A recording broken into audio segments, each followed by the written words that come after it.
Pues buenas tardes a todas y todos, qué gusto tenerlos aquí escuchando un poco de lo que tenemos que decirles de esta publicación. Ya a partir de lo que nos acaba de comentar Itzel y Rosalba, pues nos podemos dar una idea de por qué es tan importante esta fuente histórica, ¿no? Se han hecho un montón de copias desde el siglo, desde el siglo XVI y después en el siglo XVIII. Se han hecho muchísimos trabajos en torno al lienzo de Tlaxcala. Y eso tiene que ver, como ya bien decía Rosalba, por el contenido.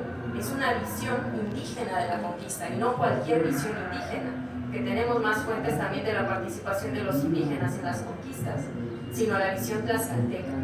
Y resulta ser que los tlaxcaltecas fueron los principales aliados de los españoles y los que aportaron la mayor cantidad de soldados, de armas y de alimentos. Entonces, no tenemos que perder de vista esto, porque en gran medida la historia oficial nos ha vendido la idea de que Cortés hizo todo solo, ¿no? Y que en 2 años tomó la capital del estado más grande de Mesoamérica en este momento, sin ayuda de nadie más, ¿no?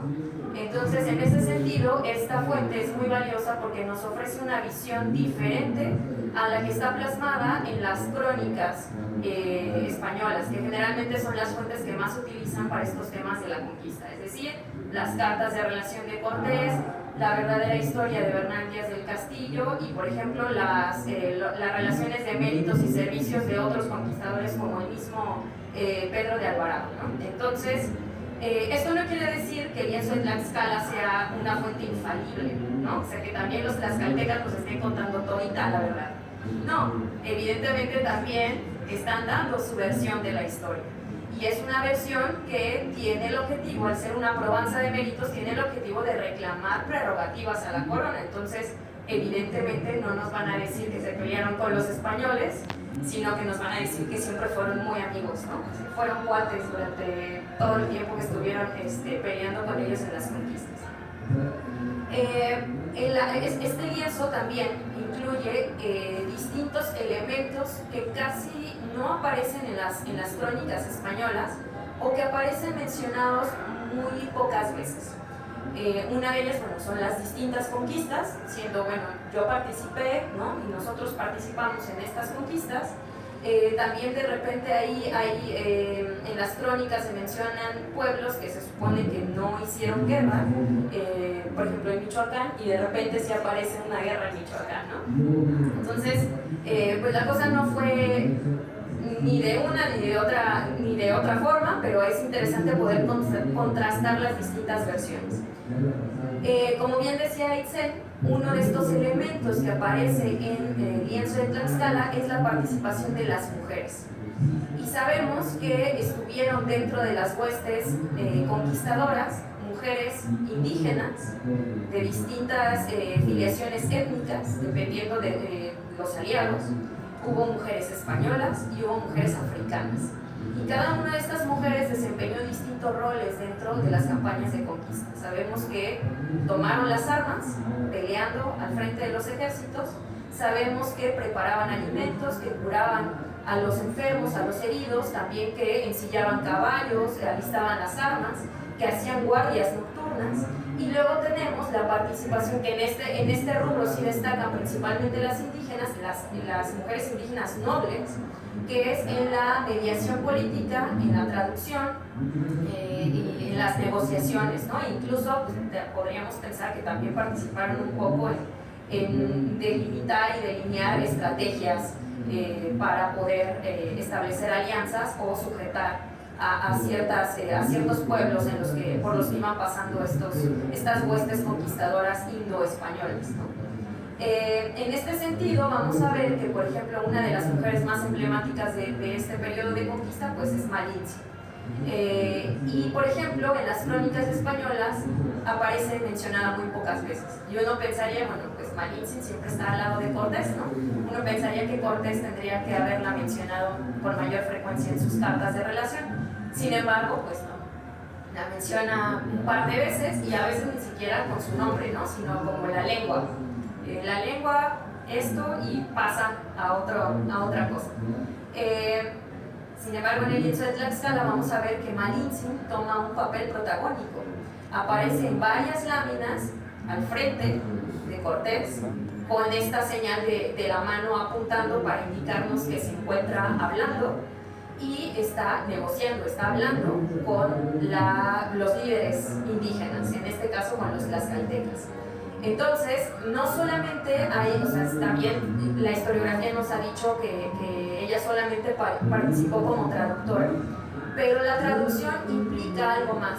Implica no solamente trasladar conceptos inexistentes entre ambas culturas, sino también manipular un poco la información en favor de establecer una alianza, ¿no? O de pactar ciertas cosas. Entonces pensemos en esta mujer conocedora de los protocolos para establecer estas negociaciones, conocedora también de las dinámicas políticas mesoamericanas del en este momento del centro de México, y sobre todo de conceptos que podrían favorecer en este momento a los tlaxcaltecas y a los españoles.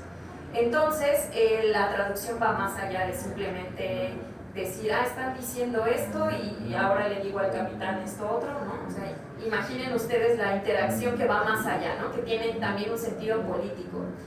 Y en este momento también hay que pensar que posiblemente ella influyó en la forma en la que se establecieron las negociaciones, pero también en la que se llevaron a cabo ciertas estrategias. También hay que pensar en la participación de guerreros y líderes tlaxcaltecas delineando estas estrategias que no solamente se le ocurrieron a Cortés, ¿no? O sea, fue una estrategia conjunta, y eso hay que destacarlo en gran medida.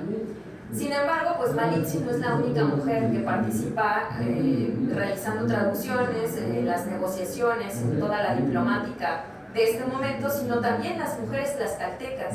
Sabemos que en Mesoamérica una de las formas de establecer alianzas era entregar mujeres en matrimonio. Entonces, según las crónicas tlaxcaltecas, al momento de pactar con los españoles, pues les entregaron 300 mujeres tlaxcaltecas, entre las que iban las principales, las hijas de los señores principales de Tlaxcala. Evidentemente, este famoso personaje Xicoténcatl el Viejo, que era uno de los que tenía a su cargo la mayor cantidad de calpulis en Tlaxcala, pues fue el que aportó la mayor cantidad también de soldados y de mujeres. Desafortunadamente, no tenemos los nombres de las 300 mujeres.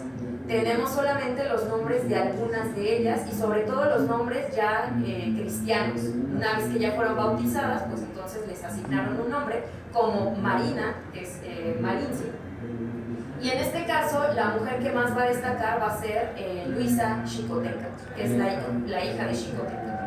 Y esta mujer aparece también varias veces en las láminas del lienzo de Tlaxcala, no solamente en esta parte en donde está ella al frente de todas las mujeres que están siendo entregadas a los españoles, sino también, por ejemplo, huyendo por la calzada de Tacuba en este famoso pasaje de la Noche Triste, y va junto con Malinche.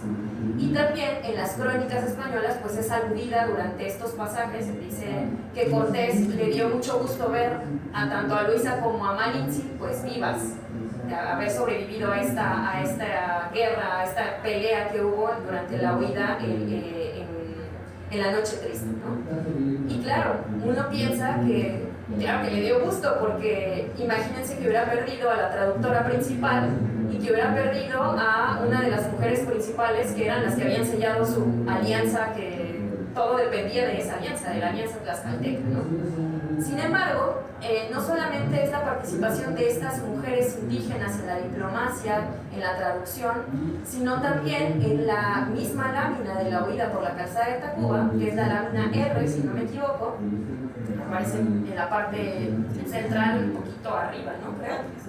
Sí, de hecho es una de las láminas más grandes.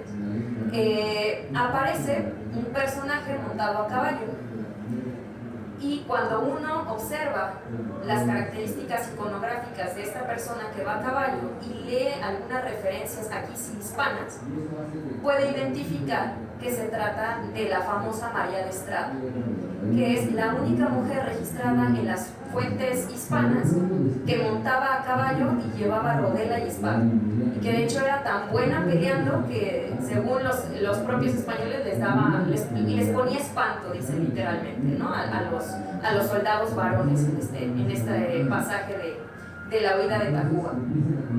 Y pues es interesante ver cómo en la versión de Alfredo Chavero, María de Estrada aparece con un peinado como si tuviera el pelo rizado, ¿no? O tuviera quizás un tocado muy extraño, que contrasta con la iconografía de los varones que van a caballo al lado de María de Estrada, lo cual